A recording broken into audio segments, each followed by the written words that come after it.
Welcome to WH Creator. I hope everyone is doing great. In today's video, we're going to learn how to lock a folder in Windows without using any third-party software. So make sure to watch this video till the end, and if you're new here, don't forget to subscribe to WH Creator and press the bell icon for more helpful PC tips and tricks. Here we have a folder named WH Creator. This is the folder we want to lock and protect so that no one can open, delete, or rename it without permission. Simply right-click on the folder and choose Properties from the menu. Now, in the Properties window, click on the Security tab. Here, click on the Edit button. You'll see a list of users and groups. Choose the user account for which you want to restrict access.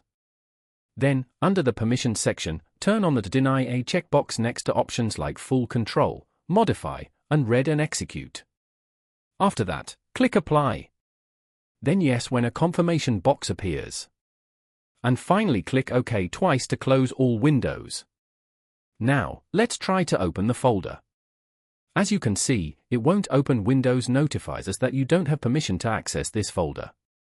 Even if you try to delete or rename it, you'll receive the same permission notification. The folder is completely locked and secured. If you ever want to unlock the folder, simply repeat the same steps. Simply turn on Allow. Click Apply and OK, and your folder will be accessible again. That's it for today's video.